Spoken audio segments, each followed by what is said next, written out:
자, 그러면 이제 한번 시작을 해보도록 하겠습니다. 자, 인사 먼저 하겠습니다. 안녕하세요. 네, 안녕하세요. 황건우입니다. 네, 이제 5, 6월반 개강을 시작을 합니다. 이제 3, 4월반 끝난 지가 얼마 안 된 것 같은데 벌써 개강이에요. 잘들 지내셨나요? 한 2주 동안 좀 쉼을 갖고 다시 개강을 시작을 하는데 어떻게 잘들 지내셨어요? 얼굴이 좀 밝아지신 것 같아요. 수업 시간에는 조금 얼굴이 그렇게 밝진 않은데 2주 동안 좀 잘 지내셨는지 모르겠습니다. 저는 2주 동안 좀 자료를 만들면서 보냈어요. 그래가지고 저는 뭐 휴식은 당연히 없죠. 근데 여러분들은 휴식을 좀 취하셨으면 좋겠다는 말씀을 제가 종강하는 날 좀 말씀을 드렸는데 좀 휴식을 좀 취하고 오셨는지 어떻게 모르겠습니다.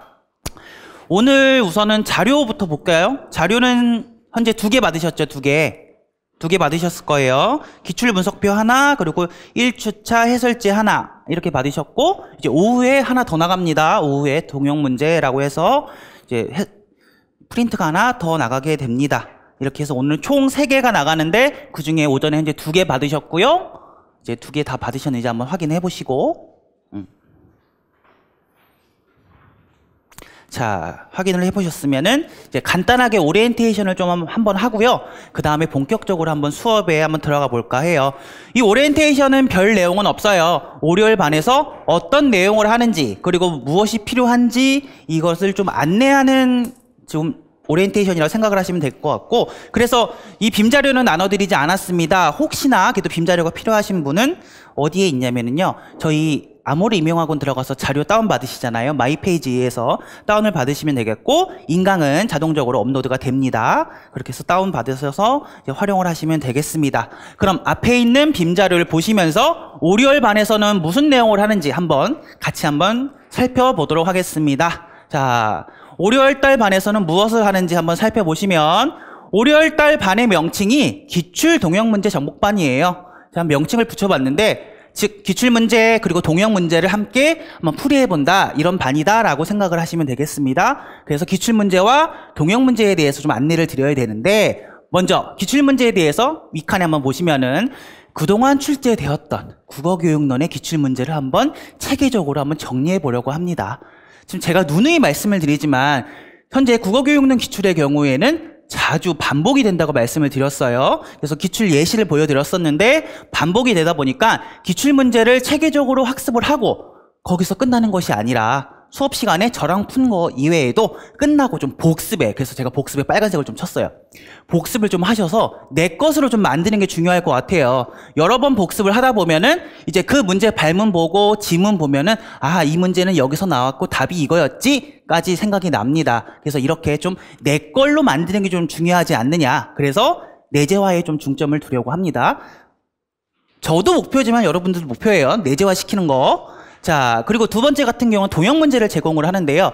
동영문제 같은 경우는 그동안 기출되었던 기출문제와 유사한 형태의 동영문제를 제공해 드려요. 그랬을 때 그 기출문제를 한번 풀어보시고 기출문제에서는 여기가 포인트였다면 동영문제에서는 여기가 포인트구나. 그렇게 해서 한번 적용력을 한번 길러볼까 합니다. 그래서 5, 6월달 반에서는 기출문제 풀고 그 다음에 동영문제 풀고 적용력 기르는 것까지 저희가 중점적으로 한번 목표를 두고 목표를 향해서 한번 학습을 해볼까 합니다.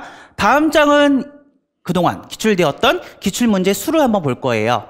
자, 크게 기출문제의 경우에는 주관식 시절, 그 다음에 객관식 시절, 그 다음에 서답형 유형, 현행의 서답형 유형 시절을 한번 살펴볼 수 있을 것 같아요. 주관식 시절 같은 경우는 독서의 문제수가 좀 적어요. 다른 영역에 비해선. 그런데 객관식 시절에 들어가다 보면은 이제 헌법, 독서, 작문 영역에서 전체적으로 골고루 문제가 출제가 되게 됩니다. 그런데 좀 보시면은 아무래도 전체적으로 골고루이긴 하지만은 그래도 작문 영역에서 16문제, 25문제에서 작문 영역이 조금 더 강세를 띈다는 그런 특징은 있어요. 그래서 작문을 조금 더 초점을 두시고 공부를 열심히 하셔야 할 것 같습니다. 자, 그렇다면 이렇게 많은 기출문제가 있는데 우리가 이 기출문제를 어떻게 풀이를 할 것이냐, 8주 코스 동안 어떻게 풀이를 할 것인지에 대해서 좀 설명을 드려야 될 것 같아요. 자, 기출문제를 풀이하는 방법에는 여러 가지가 있어요. 예를 들면은 교재 순서대로 풀 수도 있어요. 아니면은 기출 연도 순으로도 풀 수가 있습니다. 근데 제 생각에는 교재 순서나 기출 연도 순으로 풀면은 좀 비효율적이지 않나 이런 생각을 해봐요. 예를 들어서 한번 토론으로 한번 제가 예를 들어볼게요.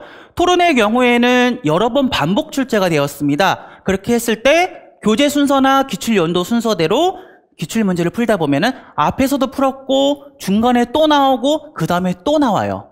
근데 저희가 지금 문제만 푸는데 초점이 있는 게 아니잖아요. 문제를 풀고 그 부분이 개론서나 교과서에 어떻게 정리가 되어 있는지, 지금 개론서나 교과서 내용까지 같이 정리를 해야 되잖아요. 문제만 푸는 게 끝나는 것이 아니라. 그렇게 됐을 때 교과서, 그 다음에 개론서 내용을 자꾸 여러 번 반복적으로 봐야 된다는 거예요. 저희가 시간도 많이 없는데 그렇게 되다 보면은 계속 중복되죠. 그래서 좀 비효율적이지 않나 이런 생각을 해봤습니다. 그래서 저희는 어떻게 기출문제를 풀이하냐? 그래서 저희는 주제별로 좀 풀이를 해볼까 해요. 주제별로 지금 동일한 주제의 문항들을 모아서 함께 풀이를 하고요. 그리고 오늘 제가 자료를 나눠드렸는데 그중에서 지금 주제별로 각각의 해설지를 좀 보면서 내용을 정리하면서 한 주제씩 이렇게 정리해 나가는 형식으로 좀 저희가 기출문제를 풀이하는 게 낫지 않나라고 해서 이렇게 8주 코스로 한번 계획을 세워봤습니다. 그래서 크게 저희가 우선적으로는 지금 최근 문제인 서답형 유형하고요. 객관식 시절 유형을 좀 문제를 중점적으로 두고 좀 풀 거예요. 그리고 나서 그 밑에 있는 주관식 시절의 유형의 문제는 좀 선별을 해서 풀려고 합니다. 그 이유인즉슨 지금 주관식 시절 같은 경우는 2001년부터 2008년까지예요. 그렇게 되다 보면은 2000 초반, 중반 정도의 문제는 7차 교육과정이라든가 2007 개정 교육과정의 문제가 지금 같이 섞여져 있습니다. 이런 7차라든가 2007 개정 교육과정의 문제는 현행 교육과정에서 반영되지 않은 내용들이 포함이 되어 있거든요. 그렇게 되다 보면은 이전 교육과정까지 저희가 학습을 해야 되는데 저희가 1, 2월, 3, 4월 달에 학습하기로는 2009 개정 교육과정까지 정리를 했어요. 근데 7차까지 가는 건 너무 예전 교육과정 아니냐 해서 이런 부분들을 좀 배제를 하고 지금 현재 우리가 필요한 문제인 좀 저희가 관련 있는 문제를 선별을 해서 같이 한번 풀이를 해볼까 합니다. 자, 그렇게 했을 때 주차별로 어떻게 주제를 좀 정리를 하냐. 다음 장에만 보시면요. 자, 1주차부터 8주차까지 쭉 제가 정리를 해놨는데요. 예를 들어서 1주차를 한번 볼게요. 1주차 같은 경우는 자, 토의라든가 듣기 방법, 비판적 듣기, 공감적 듣기, 추론적 듣기죠. 이런 듣기 방법, 그 다음에 말하기 불안, 발화의 의미, 발표, 언어 예절, 재담 이런 주제들을 좀 문제들을 모아서 한번 풀어볼까 해요. 근데 보시면은 좀 중요도가 있는 주제, 중요도가 없는 주제가 좀 제가 섞어놨어요. 그 이유인즉슨 1주차에 예를 들어서 토의, 토론, 발표, 연설 이거 다 한다. 그러면 1주차에 너무 힘들죠. 그죠? 저만 힘들까요? 여러분들도 굉장히 힘드세요. 왜냐? 해설지 다 봐야죠. 문제수도 많으니까 다 봐야죠. 되게 피곤하실 텐데, 그래서 제가 1주차부터 8주차까지 조금 섞었어요. 좀 중요도가 높은 거, 중요도가 좀 떨어지는 주제를 좀 섞어서 좀 여러분들이 좀 수월하게 학습을 하실 수 있도록 제가 좀 계획을 짜봤습니다. 그래서 1주차부터 화법을 시작을 합니다. 그래서 화법 1주차부터 3주차 중반까지 화법을 좀 풀어볼 계획이고요. 3주차 중반에서 독서가 시작을 합니다. 그렇게 됐을 때 다음 장 보시면 4주차, 5주차 넘어서 6주차 중반까지 독서를 풀이하게 돼요. 자, 앞에서 기출문제 수를 보셨을 때 독서 문제 수가 지금 저희 주관식 시절에는 독서 문제 수가 좀 적다고 말씀을 드렸어요. 근데 실질적으로 보면은 독서가 거의 3주를 차지합니다. 그 이유인즉슨 뭐냐? 독서라는 게 지금 기출문제를 한번 보시면은 반복되는 문제도 있지만은 여러 주제에서 세부적으로 문제가 많이 나왔어요. 그래서 독서 같은 경우는 거의 빠지는 문제가 없이 거의 다 푼다고 보시면 됩니다. 그래서 3주 코스로 거의 3주 코스로 독서를 계획을 했고 이제 6주차 중반부터 장문이 시작을 해서 그 다음에 7주차, 8주차까지 해서 장문을 한번 풀이해 볼까 해요. 자, 그래서 대략적으로 화법은 2.5주, 그 다음에 독서 3주, 장문 2.5주 이렇게 해서 기출문제를 한번 풀이를 해볼까 합니다. 자, 다음 장은 주차별 세부 진도표예요. 한번 예시를 보여드릴까 합니다. 1주차인데요. 1주차를 예시를 한번 보시면은 1주차는 화법이라고 말씀을 드렸어요. 자, 그 중에서도 토의부터 맨 밑에 있는 재담까지 이 7개의 주제를 한번 정리를 해볼 텐데, 자, 그렇다면 세부 주제별로 몇 문항의 문제수가 나왔고, 그리고 그 나온 문제수에 지금 문항 번호는 몇 번인지를 제가 이 표를 통해서 정리를 해 놓았습니다. 그래서 지금 제가 빔자료 이거 말고도 잠시 후에 소개해 드릴 지금 여기 지금 프린트에도 이 부분이 들어가 있는데요. 그 부분은 나중에 설명을 해 드리고, 어쨌든 이렇게 주제별로 지금 몇 문항의 문제수가 있고, 그리고 해당 문항의 번호는 몇 번인지 정리를 해 놓았습니다. 그래서 이걸 보시면서 수업에 쫓아오시면 될 것 같습니다. 자, 다음 장은 강의 진행을 어떻게 하는지를 좀 설명을 드릴까 해요. 저희가 9시 반에 수업을 시작을 합니다. 그렇게 됐을 때 대략 한 15시까지 한번 기출문제를 풀이해 볼까 해요. 그리고 나서 15시에 이제 동영문제를 배부를 해 드립니다. 근데 동영문제를 배부를 해 드리고 바로 풀이를 하면은 내가 그 문제를 볼 시간이 별로 없잖아요. 그렇기 때문에 좀 지금 동영 문제를 개별적으로 좀 풀이하는 시간을 좀 드릴까 해요. 한 25분 정도 드리고, 그리고 나서 이제 동영 문제에 대한 해설을 짤막하게 같이 해설을 한번 풀이를 해볼까 합니다. 자, 그랬을 때 주차별로 또 기출 문제가 많아서 시간이 오래 걸리는 경우도 있어요. 그랬을 경우에는 좀 시간 조정이 좀 될 수가 있다. 예를 들어서 지금 맨 위에 있는 기출문제 풀이는 15시까지 하기로 했다고 했는데 15시를 넘어서까지 기출문제가 풀이될 수 있다. 좀 이렇게 시간이 조정될 수 있다는 것에 좀 유의를 하셨으면 좋겠고, 그리고 매주 적절한 수의 동영문제를 제공해 드릴까 해요. 뭐 여기 3문항에서 5문항 정도라고 제가 적어놨는데 대략적으로 한 4문항 정도가 제공이 되고요. 오늘도 4문항이 제공이 됩니다. 자, 이렇게 해서 동영문제 한번 풀어보실 수 있고, 자, 다음 장은 이제 강의 교재 시간에 대한 안내인데요. 강의 교재 같은 경우는 저희가 1월 때부터 사용했던 이 하늘 색깔 이 책을 가져오시면 되고요. 그래서 국어교육론 기출문제집 이 한 권만 들고 오시면 됩니다. 그리고 나서 이 기출문제에 대한 해설지, 즉 특수 제가 만든 해설지를 제공을 해드리고요. 자, 그리고 수업 시간 같은 경우는 매주 금요일이에요. 금요일 오전 9시 30분부터 17시까지 수업 시간을 제가 정해놨는데요. 변동 가능이라고 써놨어요. 그 말인즉슨 아무리 늦어도 17시까지는 끝내드린다는 말씀이에요. 만약에 약속이 있으시다면 17시 이후에 약속을 잡으시라. 그렇지만 제가 1월 달에도 그렇고 3, 4월 달에도 그렇고 항상 변동 가능이라고 써놨었어요. 그 이유인즉슨 지금 17시까지지만 그 이전에 끝내드리려는 제가 의도로 이렇게 넉넉하게 시간을 잡아놨습니다. 자, 그리고 수업 시간이 끝나고 나면은 이제 개별적으로 좀 질문을 하실 수가 있고요. 그리고 나서 또 복습을 하시거나 아니면 기타 궁금한 사항이 있으시다면 저희 다음 카페 국어교육론 질문방에 질문을 올려주시면 제가 답변을 달아드리도록 하겠습니다. 자, 이렇게 전체적으로 월요일달 반에서는 어떤 내용을 하는지 간단하게 오리엔테이션을 드렸고, 이제 빔자료는 끝났으니까 이제 여기 불을 켜고 이제 본격적으로 수업을 한번 나가보도록 하겠습니다. 오늘 받으신 프린트 잠깐 볼 거예요. 기출 분석표를 한번 보실까요? 기출 분석표.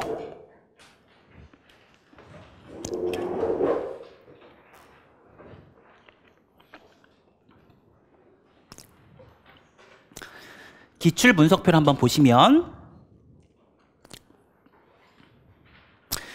1페이지부터 11페이지까지 있어요. 1페이지부터 11페이지까지 있습니다.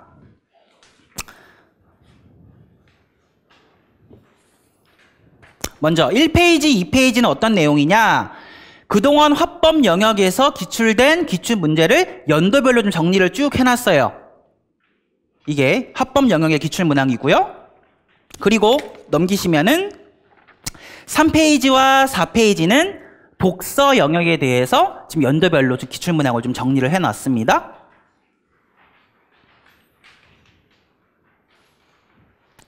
이거는 공부하실 때 참고하시라고 달아놨고요. 그 다음에 5페이지부터 5, 6, 7페이지는 작문 영역에 대한 기출문항을 좀 정리를 해두었어요.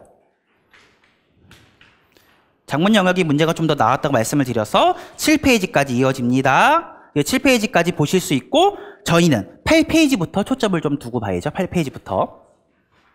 앞에 있는 기출문제 같은 경우는 지금 연도별로 정리를 쭉 해놓은 거잖아요. 근데 8페이지에 있는 거는 그 앞에 있는 1페이지부터 7페이지까지의 기출문제를 어떻게 풀이를 하는지 지금 8주 코스로 계획을 해놨다는 거예요. 그래서 1주차, 2주차 쭉 해서 8주차까지 세부 주제별로 지금 계획을 쭉 짜놨습니다. 그래서 8주 과정으로 편성을 해놨고요. 이 표는 빔에서 보신 자료입니다. 자, 그리고 9페이지로 한번 넘겨보시면은 이제 주차별로 세부 계획을 짰어요. 주차별로. 그래서 1주차부터 쭉 9페이지에 서술이 되죠. 그래서 1주차는 토의부터 재담까지 7개의 주제를 정리를 한다라고 생각을 하시면 되고, 그렇게 해서 쭉 정리를 합니다. 그랬을 때 우리 잠깐 11페이지 볼까요? 11페이지. 11페이지를 보시면은 7주차, 8주차의 세부 주제가 제시가 되어 있습니다. 자, 우선 7주차를 보시면은 장문 이론이 순수 장문 이론, 장문 전략, 그리고 장문의 회귀적 과정 해서 3개 영역으로 나뉘어요. 근데 거기 순수 장문 이론 보세요. 순수 장문 이론만 11문제예요. 굉장히 많습니다. 그리고 밑에 8주차 보시면은 8주차 장문 평가가 6문항이고요. 고쳐쓰기가 5문항이에요. 이 두 개 합치면 11문항입니다. 이 부분을 제가 보여드린 이유는 다른 영역에 비해서, 다른 주제에 비해서 이 주제가 특히 문제가 많이 나왔다는 걸 보여드리는 거예요. 그렇게 했을 때 순수 장문 이론만 11문제잖아요. 이거를 다 풀려면 하루 종일 이것만 해야 돼요. 다른 문제는 못 풉니다. 다른 주제는. 그래서 요 순수 장문 이론 요 부분하고 장문평가 고쳐쓰기 요 부분은 조금 중복을 피해서 중복되는 문제를 좀 놔두고요. 중복을 피해서 좀 골라서 선별해서 풀려고 해요. 그렇게 했을 때 어려운 문제 같은 경우, 어려운 주제는 저희가 여기서 같이 풀 거고, 반복이 돼서 여기서 해서 혼자 자습을 하실 수 있다. 이런 문제는 자습으로 돌려드릴까 합니다. 왜냐하면 이 문제 수가 너무 많기 때문에 수업 시간에 다 소화하기는 힘들 것 같아요. 그래서 여기서 저희가 골라서 푼다라고 생각을 하시면 되고, 그래서 걱정은 안 하셔도 됩니다. 어려운 건 다 여기서 소화를 할 거니까 걱정은 안 하셔도 됩니다. 자, 이 말씀을 여기서 먼저 드린 이유는 나중에 7주차, 8주차 가서 이런 말씀을 드리면 시간이 없어서 안 한다고 또 이런 말씀을 하시기 때문에 미리 말씀을 드립니다. 그래서 이 부분은 좀 선별을 해서 보는 게 좋을 거다라고 말씀을 드리고, 다시 9페이지로 가서 오늘 그럼 뭐 하는지 볼게요. 오늘 뭐 하는지. 9페이지 잠깐 가시면 9페이지에 1주차 볼까요? 1주차. 자, 토의가 4문항이 나왔습니다. 그래서 토의를 한번 정리를 해볼 거고요. 그 다음에 듣기 방법은 뭐가 있어요? 비판적 듣기, 공감적 듣기, 추론적 듣기가 있습니다. 여기서 듣기 방법에서 4문항이 나왔어요. 그래서 듣기 방법도 한번 정리를 해보고요. 그 다음에 말하기 불안이 또 2문항이 나왔습니다. 말하기 불안 같은 경우는 2009 개정교육과정에 있다가 2012에서 사라졌고 2015에서 부활했다고 말씀을 드렸어요. 그래서 말하기 불안에 대해서 좀 정리를 해볼 거고요. 그다음에 발화의 의미에 대해서 한번 정리를 해봅니다. 이 부분 같은 경우는 국어교육론 영역인지 문법 영역인지 좀 헷갈려요. 나중에 설명을 드리도록 하고요. 그다음에 발표에서 5문항이 나왔습니다. 그래서 발표는 골고루 나왔기 때문에 전체적으로 해설지를 좀 볼 거예요. 그래서 발표가 5문항이 나왔다 해서 발표를 좀 정리를 하고, 그 다음에 언어 예절이 나옵니다. 언어 예절. 지금 상황에 맞게 말해라 라는 것인데, 이 문항은 미리 제가 안 푼다고 말씀을 드립니다. 왜냐? 상식적으로 푸는 문제예요. 나중에 이 문항 가서 제가 설명을 드립니다. 그리고 나서 재담이라고 있는데요.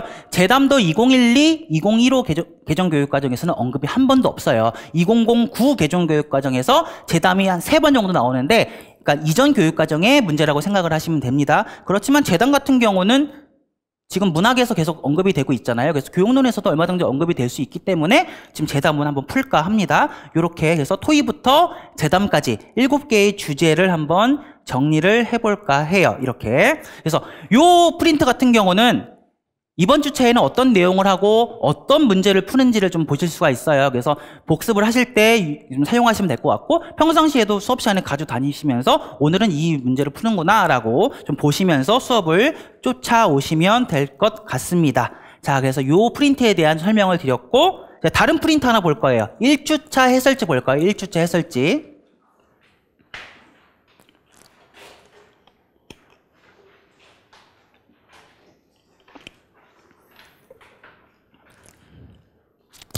(1주차) 해설지를 보시면은 저희가 오늘 토의부터 재담까지 7개의 세부 주제에 대한 기출문제를 푼다고 말씀을 드렸어요.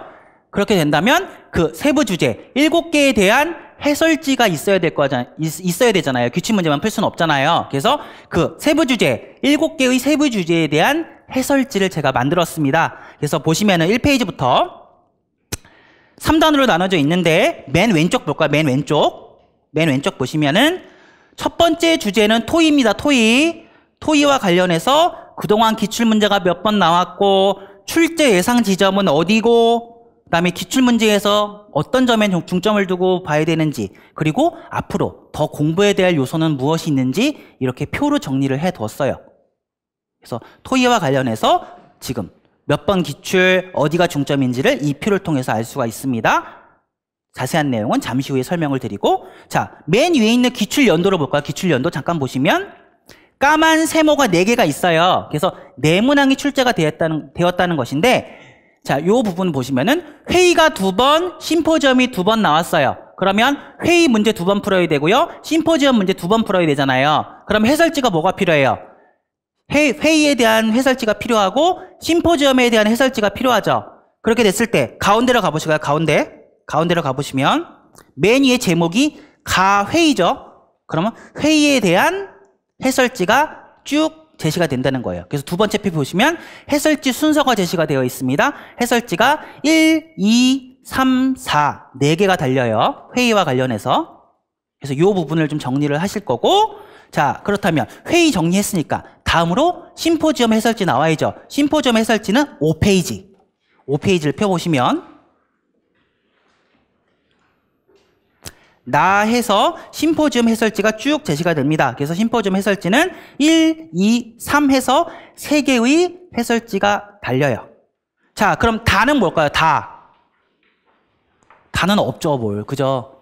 토의에서 2가지 유형이 나왔다고 그랬잖아요. 회의, 심포지엄 둘이 나왔다고 그랬잖아요. 그러니까 나 심포지엄까지 해설지가 지금 실려 있습니다. 그래서 이렇게 세부 주제별로 어떻게 해설지가 구성이 됐는지 설명을 드렸고 제가 수업에서 언급하는 대로 같이 해설지를 보시면 되겠습니다. 자, 이렇게 해설지 보는 방법까지 안내를 드렸고요. 자, 그럼 우리 첫 번째 주제 토의부터 이제 본격적으로 한번 들어가 볼까 해요. 다시 1페이지로 오셔서 토의를 보시겠습니다. 토의. 자, 맨 왼쪽에 있는 표에서 맨 위에 기출 연도를 잠깐 볼까요? 토의는 네문항이 출제가 되었습니다. 그래서 까만 세모가 4개가 있는데요.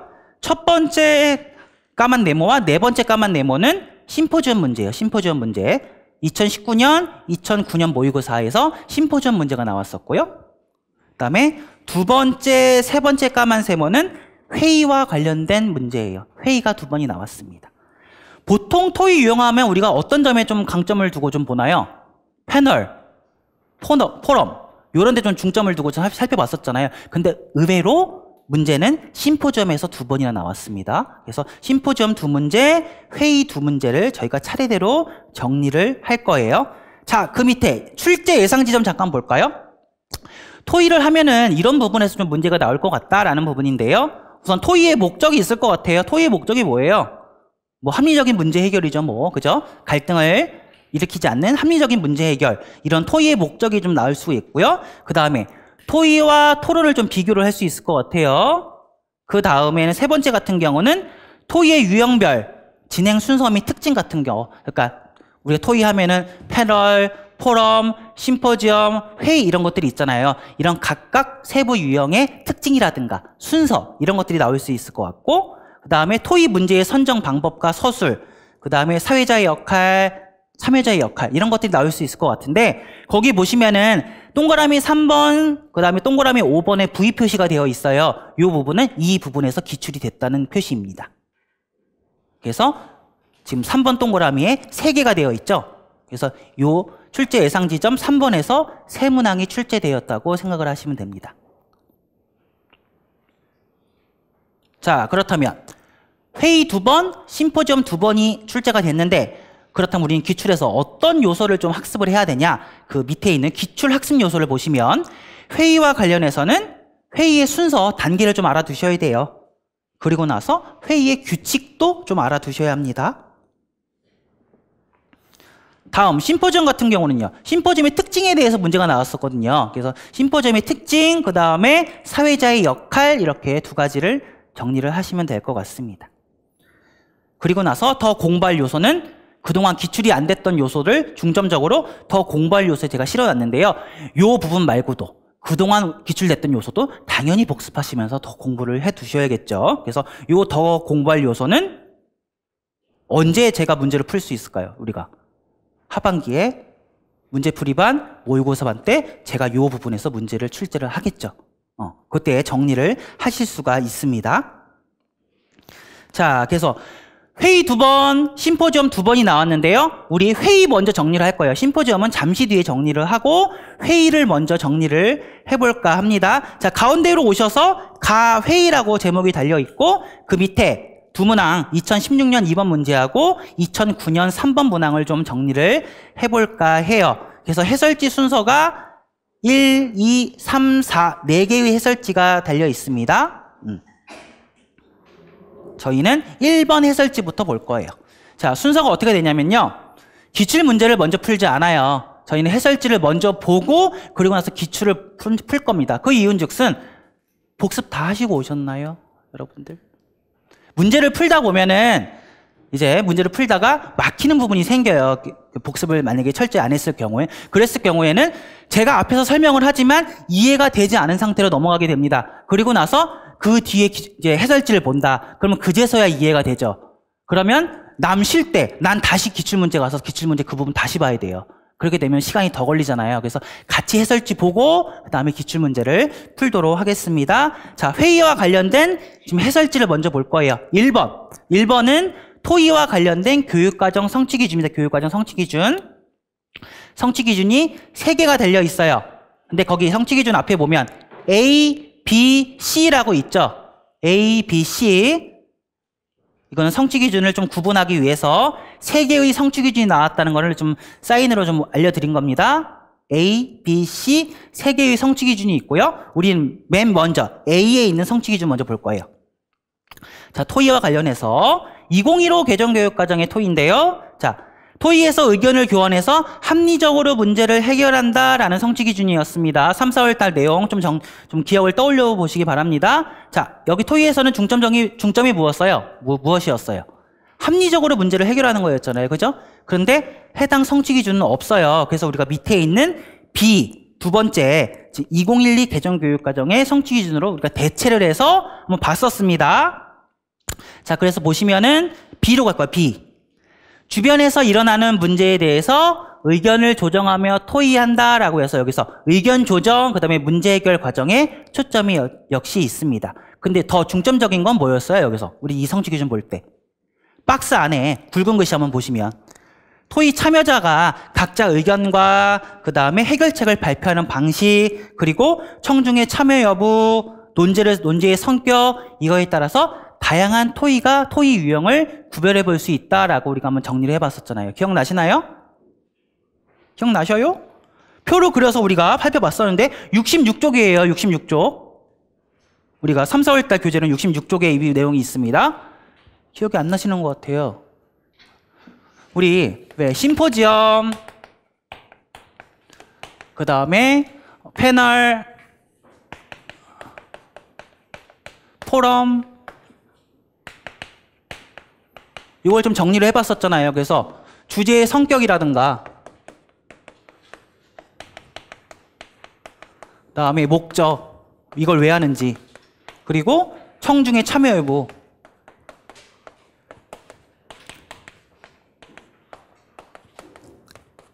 아신 분은 안 쓰셔도 돼요. 요거에 따라서 우리가 정리를 한번 해봤었잖아요. 기억나시나요? 심포지엄의 주제의 성격은 어땠어요? 심포지엄은 학술적인 성격의 문제였잖아요. 학술적 성격의 주제였습니다.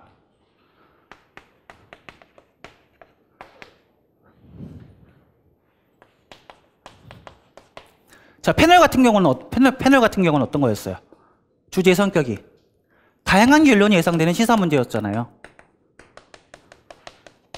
결론이 예상되는 시사 문제. 포럼은요? 포럼 같은 경우는 처음부터 청중의 참여가 가능한 거였죠. 청중의 참여가 가능한 정체간이나 개발안이었잖아요. 정체간, 개발안 이런 것들. 심포지엄의 목적은 무엇이었나요? 문제를 해결하는 거였어요? 아니었잖아요. 다양한 각도에서 그 문제를 바라보고 이해하는 거였잖아요. 그래서 심포지엄 같은 경우는 문제 이해가 목적입니다. 문제 이해가 목적이고, 그러면서 특징으로는 결론 도출이 없다. 이게 특징이었어요. 패널 토의의 목적은 뭐예요? 문제를 해결하는 건데, 패널 토의 하면 우선 예시를 좀 떠올려 보세요. 지금 인출이 잘 안 되는 것 같아요. 패널 토의의 예시가 뭐가 있었어요? 교통체증 어떻게 해결할 것인가 라고 해서 지금 정부 대표, 그다음에 사업가 대표, 시민 대표 나와서 왜 버스 전용 차선제 하자, 차량 10부제 하자 이런 얘기 했었잖아요. 그죠? 그러면 각각의 교통체증에 대해서 다양한 의견을 제시할 거 아니에요. 즉 그랬을 때 문제 해결이 목적이지만 그중에서도 다양한 의견을 조정하는 거, 이견 조정이 목적이었잖아요. 이견 조정이. 그럼 포럼의 목적은 무엇이었어요? 포럼은 역시 문제 해결이죠. 포럼 문제 해결인데, 포럼의 예시는 뭐가 있어요? 그럼 청주 삼남 산지구 택지개발 그거 관련해서 지금 시행사 대표, 그다음에 담당 공무원, 그다음에 해당 주민 나와가지고 우리 포럼 했었잖아요. 기억나시나요? 그래서 이 문제 해결인데 여기서는 공동의 이익을 얻는 것이었죠. 공동의 이익을 얻을 수 있는 이런 안을 우리가 채택을 해야 된다라고 살펴봤었습니다. 청중의 참여는 어때요? 얘가 포럼이 처음부터 청중의 참여가 가능하다고 했잖아요. 그래서 얘가 1등. 2등은 누구예요? 심포지엄이에요? 패널이에요? 패널이죠. 왜요? 자신의 의견을 개진할 수 있었어요. 근데 심포지엄 같은 경우는 단순히 궁금한 사항만 물어볼 수 있었잖아요. 그래서 청중의 참여 여부에서 얘가 3등입니다. 1등, 2등, 3등 이렇게 된다고 우리가 정리를 했었습니다. 좀 기억을 해보시고 3, 4월 달에 봤던 내용을 다시 한번 정리를 했고요. 자, 옆으로 넘어갈 거예요. C 넘어갑니다.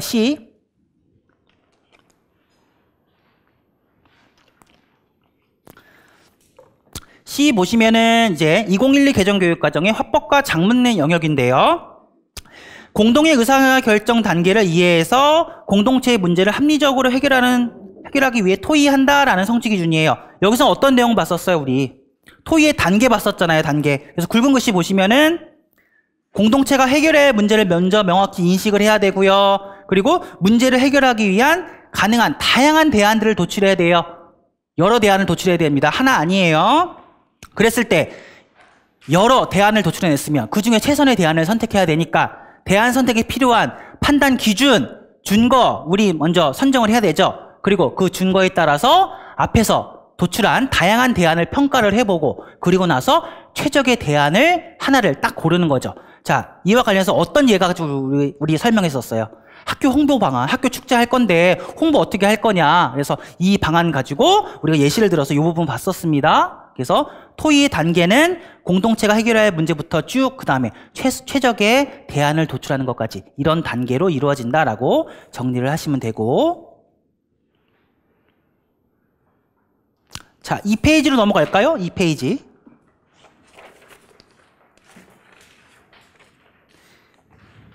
이 페이지는 두 번째 해설지가 나옵니다. 두 번째 해설지. 화법교육론이에요. 화법교육론. 최신판입니다. 이제 본격적으로 회의에 들어가는데,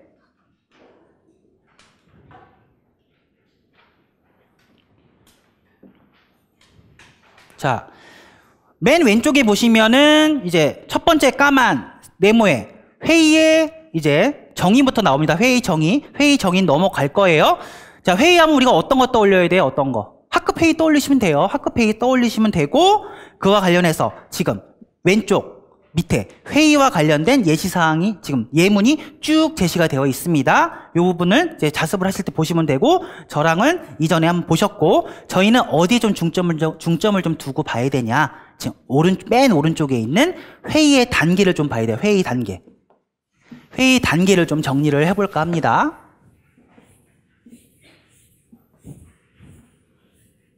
회의 단계는 어떻게 이루어지나요? 회의 단계는 회의는 처음에 도입 단계부터 시작을 해요. 도입 단계 시작을 해서 그 다음에 두 번째 정보 교환 단계로 갑니다. 그 다음에 세 번째요. 의사표시 단계로 가죠. 그 다음에 네 번째는요. 결론 단계로 가고 그 다음에 다섯 번째는 정리 단계로 갔었어요. 자, 그랬을 때 도입 단계에서는 뭐 하나요? 우리 도입 단계에서. 도입 단계에서는 개회 선언하고요. 그 다음에 회의록 낭독하고요. 그리고 의장이 지금부터 우리 회의 안건을 회의를 시작하겠습니다. 회의 안건 의제를 제출해 주세요. 이런 대사가 있었어요. 기억나시나요? 자, 그거에 따라서 두 번째 정보 교환 단계에서는 회원들이 안건을 제출하잖아요. 그래서 동의와 제청으로 시작을 합니다. 동의가 뭐예요? 동의. 내가 가지고 있는 의견을 회의 안건으로 제출하는 게 동의였잖아요. 그죠? 동의가 있고 동의는 회의 안건으로 회의 안건을 제출하는 것. 이것을 동의라고 하고 제청은 뭐예요? 제청. 난 그 의견에 대해서 그 동의에 대해서 찬성한다 이런 뜻이잖아요. 찬성. 지금 제청을 얻어야 그 동의가 그 회의 안건으로 상정이 될 수 있습니다. 이렇게 동의와 제청으로 정보 교환 단계 시작을 하고요. 이렇게 해서 제청을 얻어서 그 동의가 회의 안건으로 상정이 됐어요. 그렇게 되면 어떻게 돼요? 이제 이 동의를 낸 사람이 앞에 나와서 자신의 안건에 대해서 설명을 해야 돼요. 안건의 설명을 충분히 하고 그리고 나서 회원들이 이 안건에 대해서 궁금한 사항을 질의응답을 하죠. 단순히 궁금한 사항을 물어본 겁니다. 여기서 찬성한다, 반대한다 이런 얘기하면 안 됩니다. 그래서 안건 설명하고 질의응답 진행하고 이런 게 정보 교환 단계였어요. 자, 세 번째 의사표시 단계는 뭐예요? 의사표시 단계는 여기서 본격적으로 나는 찬성한다, 반대한다 이런 지금 토론 단계가 진행이 됩니다. 토의 토론이 진행이 되죠. 찬성한다, 반대한다 이런 의견을 여기서 제시해야 되고 또 한 가지 특징이 무엇이 있었어요? 의사표시 단계에서 그죠? 수정동의가 제시가 되어야 됩니다. 수정동의 여기서 나오면 안 돼요. 찬성, 반대한다. 토의 토론을 진행하는 도중에 수정동의가 제출이 되어야 됩니다. 그래서 이런 수정동의와 비교해서 요 앞에서 나온 동의를 원동의라고 하죠. 그래서 원동의라고 하죠. 요거랑 비교를 해서 자, 이렇게 토의 토론 진행하고요. 그리고 나서 토의 토론 했어요. 그러고 나면 그 다음 장에 가서 결론 단계에 가서 이제 표결을 진행을 합니다. 표결을 진행을 하고 그리고 나서 표결이 해서 찬성이 많이 나오면은 통과가 되는 거고 아니면 부결이 되는 거죠. 자, 이랬을 때 뭐 먼저 우리가 표결을 해야 돼요. 만약에 수정 동의가 있다 그랬을 경우에는 원동의 먼저 표결하나요? 수정동의 먼저 표결하나요? 수정동의 먼저 표결하고 그리고 나서 얘가 통과가 된다 그러면 끝. 근데 만약에 부결이 됐다면은 원동의로 돌아가서 다시 심의를 하게 됩니다. 요 내용은 뒤에 다시 나와요. 우선 회의 단계와 관련해서 도입 단계부터 정리 단계까지 쭉 이런 단계로 진행이 된다라고 생각을 하시면 될 것 같습니다. 이 정리 단계는 딱히 설명 안 해요. 그냥 폐회한다 이런 거니까 회의 끝낸다 이런 말입니다. 자, 이런 회의의 단계가 2페이지 오른쪽에 제시가 되어 있었고요. 자, 3페이지로 넘어가 보시면은요. 3페이지까지 보고 이제 기출문제로 갑니다. 저희는 오른쪽에 있는 해설지 3번 볼 거예요. 3번. 3번에서 회의 규칙과 관련해서 좀 보충을 할까 합니다. 자, 거기 보시면 포인트 1, 포인트 2 이런 게 있죠. 박스가. 요 포인트 박스가 나올 때마다 체크를 좀 해두세요. 왜냐하면 요 부분이 기출문제와 직결된 부분이다라고 생각을 하시면 돼요. 제가 그런 사인으로 이렇게 좀 정리를 해두었습니다. 먼저 포인트 1번부터 볼 건데요. 회의 규칙 중에서 이제 한 사람씩 발언하는 규칙과 관련된 내용이에요. 자, 무슨 말이냐? 회의에서는 굵은 글씨로 누구나 의장으로부터 발언권을 얻어서 발언을 해야 된다는 거죠. 왜냐? 발언을 얻지 않고 발언을 하다 보면은 누구나 다 자기가 먼저 이야기하려고 할 거 아니에요. 그럼 회의가 제대로 진행이 될 수 없겠죠. 그래서 의장으로부터 발언권을 얻어서 발언을 해라. 그런데 단 예외가 있었으니 그 밑에 굵은 글씨로 제청은 예외라는 거죠. 제청은 예외. 알아두시고.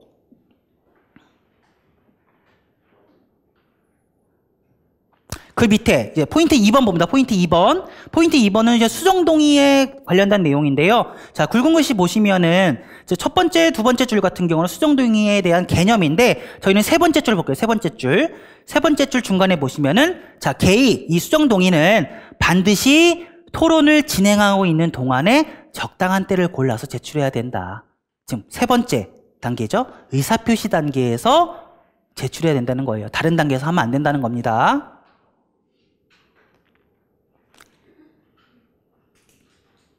이 부분 체크해 두시고. 자, 3번 갑니다. 3번. 표결의 순서. 어떤 것부터 표결을 하는지 다 아시는 내용이에요. 자, 굵은 글씨 볼까요? 박스 안에 굵은 글씨 보시면은 자, 수정안을 먼저 표결한다. 알고 있어요, 우리도. 그죠? 근데 수정안이 통과되지 않으면 다시 원래의 상태로 되돌아가서, 즉 원래 상태가 뭐예요? 원동의로 가서 심의를 계속해야 된다는 거죠. 자, 그러나 우리 국회 본회의처럼 큰 규모의 회의에서는 원동의에 대한 심의를 다시 하지 않고 바로 즉시 표결에 들어간다는 거예요. 표결. 그럼 뭐예요? 수정안이 부결이 됐어요. 그럼 원동의에 대해서 다시 심의를 한다는 내용도 있고 바로 표결을 한다는 내용도 있잖아요. 근데 우리가 알고 있는 교육 토의 같은 경우는 교육용의 회의 같은 경우는 다시 원안에 대해서 원동의에 대해서 심의를 해야 되고요. 근데 실제로 우리 국회 회의 같은 경우는 효율성을 증진시키기 위해서 바로 표결에 들어간다는 거잖아요. 그죠? 제가 이 부분을 보여드린 이유는 교과서에 회의가 설명된 부분들이 있잖아요. 그랬을 경우 끝부분에 가서 수정안이 부결이 되었을 때 그 다음 원동의에 대해서 다시 심의를 한다. 이렇게 서술을 하는 부분도 하는 책도 있고 또 다른 책에서는 바로 표결에 들어간다. 이렇게 설명을 하는 책도 있어요.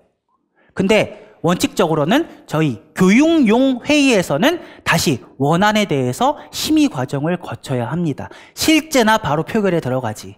그 부분을 좀 구분해서 알아두세요.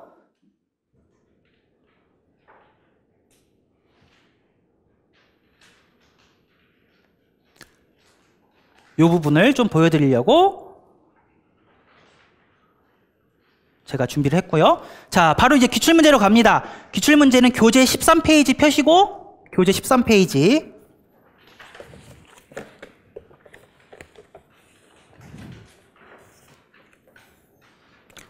회의 두 문제를 정리를 할 건데 교재 13페이지에 혹시 올해의 교재가 아니신 분은 2016년 2번 문제, 2016년 2번 B형 문제 한번 펴보시기 바랍니다. 회의와 관련된 문제예요. 발문을 먼저 보겠습니다. 발문. 자, 다음은 규칙에 맞게 회의를 진행할 수 있다라는 학습 목표에 따라서 학생들이 진행한 회의의 의안 심의 과정이래요. 자, 의장의 잘못 두 가지를 작성 방법에 따라 서술하시오라고 했습니다. 작성 방법. 자, 작성 방법을 먼저 볼까요? 작성 방법. 오른쪽에 있죠? 보시면은 두 개가 제시가 되어 있는데, 자, 첫 번째. 의장이 의안을 심의하는 과정에서 누락한 단계를 한 가지를 쓰래요. 지금 우리가 여기서 봤던 회의 단계, 요 5단계 중에 누락한 단계를 찾으란 얘기고요. 두 번째 작성 방법은 뭐예요? 의장이 질의응답을 진행하면서 잘못한 점 한 가지를 고르래요. 그리고 나서 이유와 함께 서술합니다. 즉 규칙 어긴 걸 찾으란 얘기예요. 그래서 요 작성 방법 두 가지를 우리가 왼쪽에 있는 지문을 가지고 해결을 해야 되는데 이 지문을 언제 일일이 같이 보고 왔어요. 그래서 우리 요 해설지 4페이지를 보시면 제가 지문을 분석을 했습니다. 지문 같이 볼 거예요. 지문을 4페이지를 보시면은 지문 분석이 나옵니다.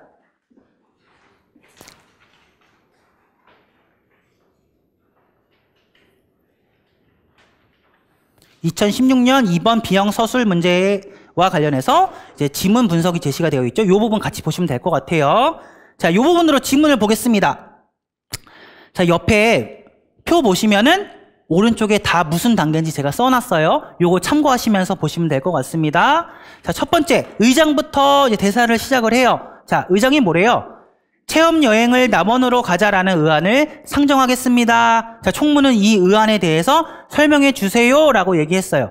이 부분을 또 혹시 또 잘못된 부분이라고 찾아내시면 안 돼요. 앞에서 살펴보기로는 의장이 우리 이제 회의 시작할 거니까 안건을 제출해 주세요라는 이런 말을 해야 되는데 이런 말 하지 않고 지가 혼자 안건 제출했다고 이거 잘못됐다 이렇게 찾으시면 안 됩니다. 이 부분은 이제 융통성 있게 보셔야 돼요. 지금 남원으로 체험 여행을 가자라고 이미 회의를 하기로 한 상태입니다. 이 부분 잘못된 점을 찾으시면 안 되고. 자, 그랬더니 B에서 총무가 이제 그 안건에 대해서 설명을 합니다. 자, 이번 6월 15일 여행의 체험 주제는 어쩌고저쩌고 해서 끝에 남원에서 10일부터 20일까지 춘향제가 열려서 춘향전 체험을 할 수가 있대요. 그래서 안건에 대해서 설명을 지금 총무가 쭉 했어요. 그리고 나서 그 다음 의장의 대사를 보시면 이제부터 질의응답을 하겠습니다. 자, 궁금한 것들을 질문해 주세요. 앞에서 안건에 대해서 설명했잖아요. 그죠? 설명했어요. 그럼 질의응답 해야 되죠. 질의응답. 그래서 질의응답 시작합니다. 자, 그랬더니 회원일이 뭐래요? 임원회의에서 어디를 검토해 보았습니까? 라고 질문했어요. 그랬더니 총무가 남원을 비롯해서 안동, 강릉 여러 곳을 좀 검토를 해봤대요. 자, 그리고 나서 요 부분 F와 G 부분을 좀 체크를 해주세요. F와 G 부분 좀 체크를 해두시고 F에서 회원 2가 뭐래요? 남원에서 춘향전 체험 말고 다른 곳은 없을까요? 라고 했더니 총무가 남원은 추어탕이 유명하대요. 그래서 지역 음식을 체험할 수가 있대요. 궁금한 점에 대해서 지금 대답을 해줬어요. 자, 그랬더니 그 다음 H 회원 3 보겠습니다. 회원 3 회원 3이 뭐래요? 저는 남원에 가는 것을 반대한대요. 지금 무슨 단계예요? 지금 의사표시 단계예요. 맞아요? 의사표시 단계예요? 아니죠. 지금 정보교환 단계잖아요. 두 번째 단계잖아요. 질의응답하고 있잖아요. 지금 질의응답하고 있어요. 두 번째 정보교환 단계예요. 그러면 찬성한다 반대한다 이런 얘기 하면 돼요? 안 돼요? 안 되죠. 지금 회원 3은 꽝이에요. 지금 다음 단계에서 이야기를 해야 되는데 지금 미리 얘기를 한 거예요. 그랬더니 I에서 의장이 뭐래요? 미안하지만 지금은 질의응답 시간이니까 그 내용은 다음 단계에서 다루겠습니다. 여러분들은 궁금한 점을 질문해 주시면 감사하겠습니다. 래요. 지금 의장, 요 대사가 적절해요? 적절하지 않아요? 그럼 적절해요. 다음 단계, 즉 의사표시 단계에서 그런 얘기를 해야 되죠. 요 부분이 적절하다는 것을 보여드리기 위해서 지금 굵은 글씨를 해놨고요. 자, 그 다음 제2로 가서 회원 4가 뭐라고 하는지 보겠습니다. 자, 저는 남원을 좋아하지만 추어탕은 싫어요. 다른 음식을 먹고 싶어요. 자, 다른 음식은 체험이 가능합니까? 라고 물어봤어요. 그랬더니 갑자기 의장이 뭐래요? 단체가 하는 체험이니까 개인적인 질문은 하지 않았으면 좋겠습니다. 궁금한 것이 더 없는 것 같네요. 질의응답을 종결해도 좋겠습니까? 라고 말하고 있어요. 질의응답을 종결해도 좋겠냐? 이거 물어보는 건 아주 잘했어요. 그런데 앞에서 제2에서 회원 4가 말한 추어탕 말고 다른 음식 체험 가능하지 않느냐? 이게 개인적인 질문일까요? 아니에요. 남원으로 가면은 어떤 것을 체험할 수 있는지를 물어봤잖아요. 지금 주제와 관련된 내용이라는 거예요. 개인적인 의견이 아니라. 제가 앞에서 F와 G에 체크를 해두라고 말씀을 드렸잖아요. 여기서 이미 G에서 총무가 남원에 가면 추어탕이라는 음식 체험을 할 수 있다라고 이미 언급을 했어요.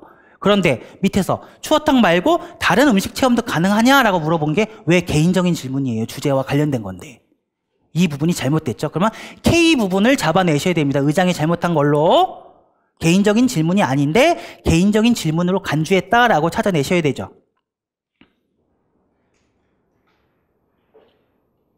그리고 나서 회원들이 이제 질의응답을 종결해도 좋겠냐고 물어보니까 회원들이 뭐래요? 좋습니다 라고 했어요. 그리고 나서 이제 가운데로 넘어갑니다. 가운데로 넘어가니까 M에서 의장이 뭐래요? 그럼 이제부터 이 의안을 거수로 표결을 하겠대요. 지금 우리 앞에 L까지 뭐 했어요? L까지. 지금 정보 교환 단계에서 안건 설명했고요. 거기에 관련해서 궁금한 거 질의응답했어요. 그러면 뭐 해야 돼요? 그 다음에 의사표시 단계에서 토의 토론 진행해서 나는 거기에 대해 찬성한다, 반대한다 이런 얘기 해야 되잖아요. 그리고 나서 표결로 넘어와야 되잖아요. 근데 바로 M에서 표결로 넘어왔어요. 그렇게 되면 의사표시 단계, 토의 토론을 진행하는 단계를 누락하였다라고 서술을 하면 되겠죠. 답으로. 그죠? 자, 이렇게 지문을 받고요. 그럼 다시 교재 13페이지로 오시면요. 교재를 보면서 해결을 하겠습니다. 작성 방법 첫 번째가 뭐였어요? 의장이 누락한 단계가 무엇인지 한 가지를 쓰라라고 했잖아요. 그랬을 때 세 번째, 의사표시 단계를 누락하였다라고 서술을 하시면 될 것 같고요. 자, 두 번째, 의장이 질의응답을 진행하면서 잘못한 점 한 가지가 무엇이냐라고 이 부분과 관련해서는 지금 해설지에서 K 부분 잡아내시면 되죠. 개인적인 질문이 아닌데 회원 4의 발언을 개인적인 질문으로 간주했다라고 이 부분을 찾아내시면 됩니다. 그 위에 있는 I 부분을 잡아내시면 안 돼요. 맞는 부분입니다. 이 I 부분을 말씀드린 이유는 기출문제집이 많이 있잖아요. 근데 I 부분을 답으로 달아놓은 부분들이 있어요. 근데 아니라는 것을 말씀드리려고 제가 I 부분을 언급을 드렸습니다. 자, 그러면 지금 작성 방법 두 개를 해결을 했는데 답안을 어떻게 작성을 해야 되냐? 자, 교재 13페이지 해설 보겠습니다. 해설. 오른쪽에 있는 해설. 이 해설이 예시 답안이라고 생각을 하시면 돼요. 작성 방법 1번이 누락한 단계 한 가지를 쓰라고 했잖아요. 그러면 의사표시 단계를 누락했다. 이렇게만 쓰면 너무 짧아요. 그죠? 답안지는 4-5줄 주는데 요거 이렇게 쓰면은 답안지 그냥 남잖아요. 그죠? 그럼 어떻게 써야 돼요?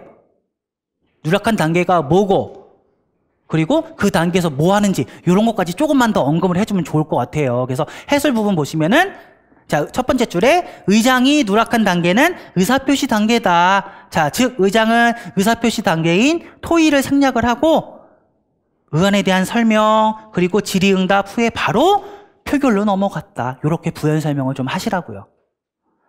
딱 달랑 요 의사표시 단계 누락했다. 이렇게만 쓰지 말고.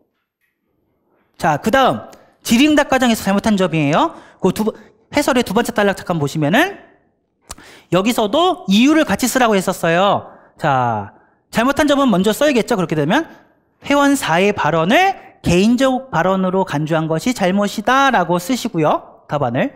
이유는 뭐예요? 회원 4의 발언은 주제와 직결된 부분인데 개인적인 발언이 아닌데 지금 개인적인 발언으로 간주했다는 거죠. 주제와 직결된 질문이다. 이런 부분이 들어가야 돼요. 답안에. 이런 부분 작성하시고 이렇게 해서 지금 두 가지 예시 답안을 작성을 하시면 될 것 같습니다. 좀 유의하실 걸 말씀을 드리면 작성 방법 1번 같은 경우에요. 누락한 단계 한 가지를 써라 라고 했어요. 그러면 달랑 이것만 쓸 건지 아니면 그거에 대해서 부연 설명을 할 건지 저는 후자를 택하겠어요. 왜냐? 예시 답안에 대한 채점 기준에 대한 채점 기준이 있을 거 아니에요. 실제로 시험장에서 채점 기준을 가지고 채점을 할 텐데 그랬을 경우 작성 방법에는 누락한 단계만 쓰라고 했지만 채점 기준에는 그 이유까지 있을지는 아무도 몰라요. 그렇기 때문에 이유도 같이 쓰시는 게 좋습니다. 그렇게 쓰시면 될 것 같고요. 자, 우리는 두 번째 문제로 넘어갈 거예요. 두 번째 문제. 두 번째 문제는 교재 90페이지입니다. 교재 90페이지 2009년 3번 보겠습니다. 2009년 3번.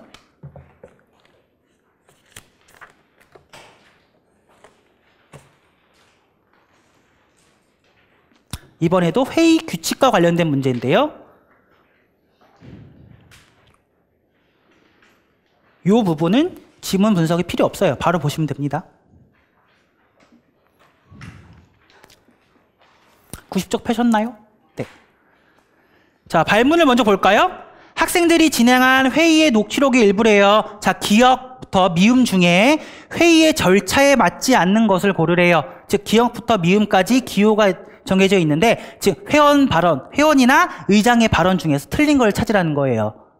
쭉 보실 겁니다. 근데 지금부터 보시는 이 회의 장면은 엉망진창의 회의예요. 다 틀렸어요. 지금 보시겠습니다. 위에서부터. 자, 의장이 먼저 발언을 합니다. 이제 다음 의안인 문화답사 장소 문제를 상정하겠대요. 그래서 의안을 말씀해 주십시오 라고 말을 하고 있습니다. 그랬더니 회원일이 위에서 회원일 말씀하세요 라고 했으니까 회원일은 발언권을 얻은 거예요. 이 부분. 자, 기억 부분은 얻은 겁니다. 그래서 문화답사를 강진으로 갈 것을 동의합니다 라고 해서 동의를 냈어요. 그럼 기억의 회원일은 규칙을 잘 지켰어요? 못 지켰어요? 잘 지켰죠. 지금 발언권 얻어서 발언했잖아요. 그래서 규칙을 잘 지킨 거고요. 그랬더니 의장이 강진으로 가자는 의견이 나왔습니다. 제청 있습니까? 라고 했더니 회원이가 제청합니다 라고 했어요. 근데 회원이는 발언권을 얻지 않았어요. 틀렸어요? 맞았어요? 맞아요. 제청은 발언권이 필요 없다고 그랬잖아요. 그러면 니은에 있는 회원 2의 발언도 적절합니다. 자, 그랬더니 이어서 보시면 의장이 제청이 있으므로 의제로 상정하겠습니다. 그랬더니 회원 3이 의장, 갑자기 의장 이렇게 부릅니다. 그러면서 저는 강진 대신 서울이 좋다고 생각합니다 라고 말을 하고 있어요. 회원 3은 발언권도 얻지 않았고요. 그리고 갑자기 앞에서 이미 강진으로 가자는 거에 대해서 제청이 있었잖아요. 이미 의제로 상정이 됐는데 뭘 서울이 좋대요. 이런 얘기 하면 안 되죠. 그죠? 그래서 회원 3의 이 부분에는 기호가 없지만 만약에 기호가 있다면 잘못된 부분으로 골라내셔야 되죠. 자, 회원 3이 이렇게 대사를 하니까 의장이 뭐래요? 강진 대신 서울로 가자는 의견이 나왔대요. 땡! 무슨 이렇게 대사를 해요. 지금 앞에 있는 회원 3한테 이런 의견은 다음 단계에서 말해주세요 라고 이렇게 조언을 해야 되죠. 이 부분은. 그죠? 그래서 의장도 틀렸어요. 이번에 D급입니다. D급 보시면 회원 4가 뭐래요? 의장, 그냥 이 사안은 임원회의에서 결정해 주시죠 라고 해서 회원 4는 발언권도 얻지 않고요. 지금 대사를 하고 있어요. 그래서 D급 잘못된 걸로 골라내야 되고요. 그 다음에 리을 볼까요? 리을 3은 이제 회원 3인데 리을은 아닙니다. 이건 우리가 결정한 사안입니다. 제 의견의 취지를 말씀드리겠습니다. 해서 자기 의견을 막 얘기하고 있어요. 자, 리을 부분 회원 3은 어떤 규칙을 어겼어요? 우선 발언권 얻지도 않았고요. 그리고 이미 앞에서 강진으로 가자는 안건이 상정이 됐는데 갑자기 자기가 안건 낸 사람도 아닌데 자기가 쭉 의제에 대해서 설명하고 있어요. 이렇게 하면 안 되죠. 그죠? 회원 3은 전체적으로 다 틀렸다. 그래서 리을도 잘못된 부분을 골라내셔야 되고 그리고 나서 그 밑에 회원 1의 대사가 있고요. 넘어갑니다. 그 다음에 미음, 의장 대사라고 할까요? 미음의 의장 대사. 의장이 뭐래요? 강진과 서울안이 나왔으므로 두 안을 표결에 붙이겠습니다. 표결 이렇게 하나요? 땡. 무슨 강진안과 서울안 중에 표결을 해요. 어떻게 하는 거예요? 여기 앞에 보시면 원동의 가지고 회의 진행하다가 토의토론회 가요. 근데 그중에 원동의와 관련해서 수정동의가 발의가 됐어요. 이랬을 경우 표결은 수정동의 먼저 하고 부결되면 원동의로 가는 거였잖아요. 그죠? 근데 여기서는 수정동의도 아닌데 서울과 강진안 중에 표결을 할 이유가 없죠. 그죠? 전체로 틀렸어요. 그럼 미음도 골라내셔야 됩니다. 이렇게 되면 디귿, 리을, 미음 다 틀렸죠? 그럼 찾으면 답은 5번이죠. 5번. 이런 부분을 찾을 수가 있습니다. 자, 이 부분 갖고 어떻게 저희가 해석을 해야 되냐. 2009년에 이미 이렇게 나왔는데 그 이후에 2016년에 또 이런 문제로 또 나왔다는 거예요. 기출은 반복된다는 거죠. 그죠? 2009년 문제를 학습을 했으면 2016년 문제는 비교적 쉽게 푸실 수 있었을 거다라는 교훈을 얻을 수가 있습니다. 자, 이렇게 회의를 좀 정리를 했고 그 다음에 이제 심포지엄으로 가야 돼요. 심포지엄은 해설지 5페이지를 한번 펴보실까요? 해설지 5페이지.